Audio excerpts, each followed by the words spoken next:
네, 여러분 안녕하세요. 뉴스입니다. 민주당이 오늘 의총을 열고 새 비대위원장으로 사선인 우상호 의원을 선출을 했습니다. 한동안 개혁적인 인물로 손꼽혔던 우상호 의원이었지만 최근에 이재명 의원을 저격하는 발언을 서슴지 않았다는 점에서 이게 잘된 결정인지 잘못된 결정인지 호불호가 갈릴 것으로 예상이 됩니다.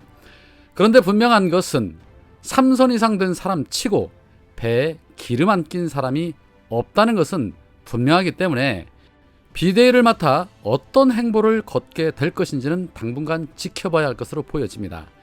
그나마 이상민 같은 수박들이 안 돼서 일단 안도의 한숨은 돌릴 수 있는 듯합니다. 우상호 의원은 민주당의 색깔을 놓지 않으면서 선거팬을 잘 분석해 거듭나는 모습을 만드는 데 역할을 다할 것이고, 당내 갈등 요소를 조만간 빨리 수습해서 당이 한 목소리로 나아갈 길을 만드는데 최선을 다하겠다라고 말했습니다. 그 민주당의 색깔 과연 어떤 색깔일까요? 이미 빨간색을 지닌 자들이 대거 포진해 있는 상황에서 어떤 색을 놓지 않겠다는 것일까요? 문제는 비대위의 역할이 어디까지냐라는 것이 관건이 되겠죠.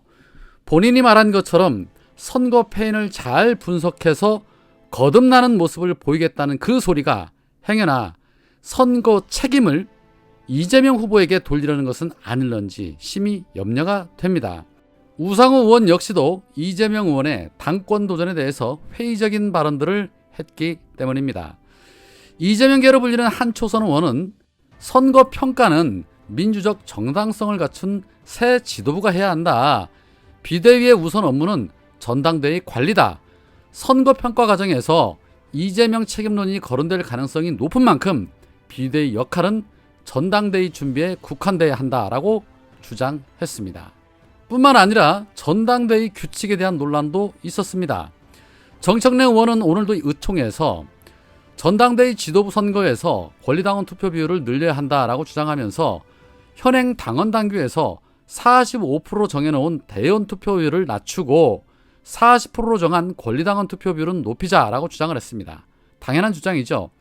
그런데 박용진 의원은 권리당원 대의원의 비율이 중요한 것이 아니라 일반 국민의 의견이 중요하다면서 일반 국민 여론조사 비율을 현행 10%에서 대폭 늘려 권리당원 투표와 함께 50%씩 반영하자, 민주당을 지지하지 않는 국민의 의견까지 들어야 한다라고 주장을 했습니다.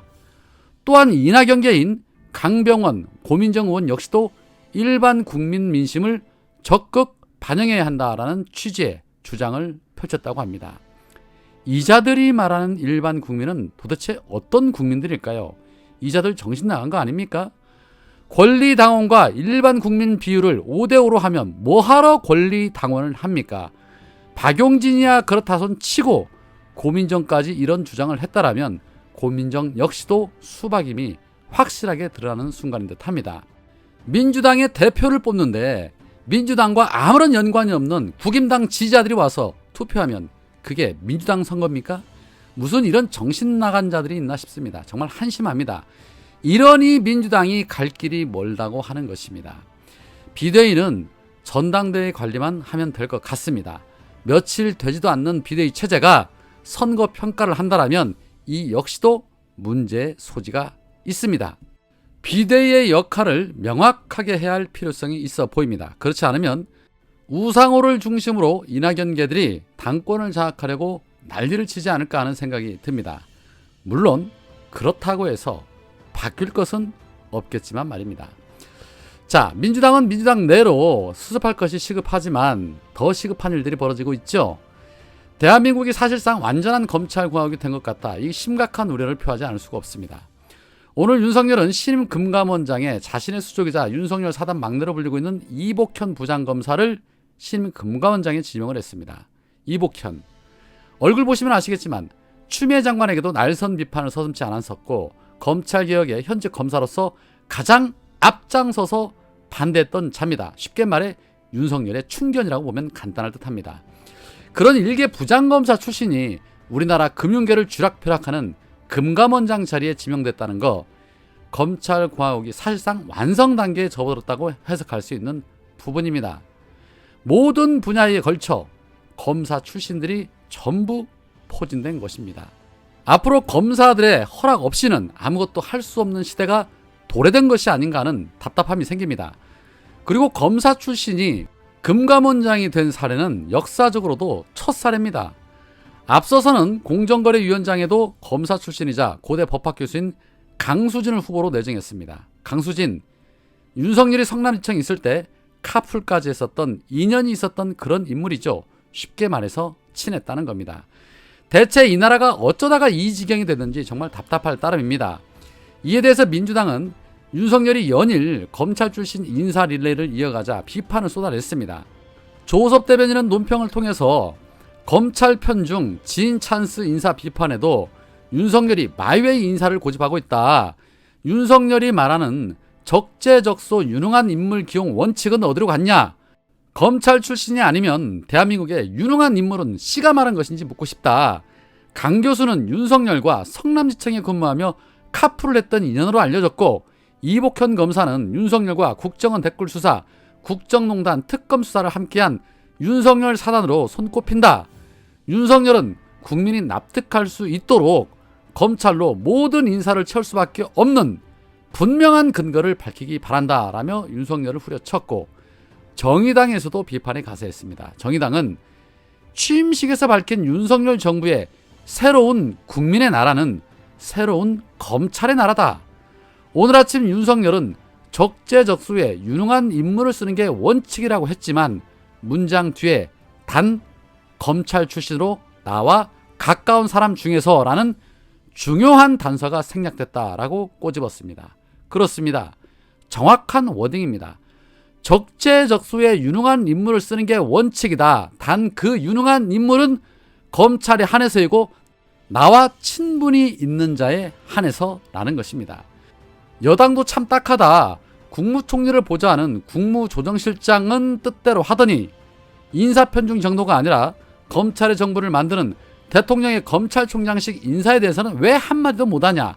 이래서야 여당의 국정 책임을 감당할 수 있겠냐라고 덧붙였습니다. 그런데 딱 한마디 하는 사람이 있었습니다. 어제 하태경이 시선집중과의 인터뷰에서 너무 인사편중이 되면 판단도 좀 한쪽으로 치우칠 수 있다라면서 좀 더 다양한 출신을 중용할 필요가 있다라고 말했습니다. 저는 그렇게 봅니다.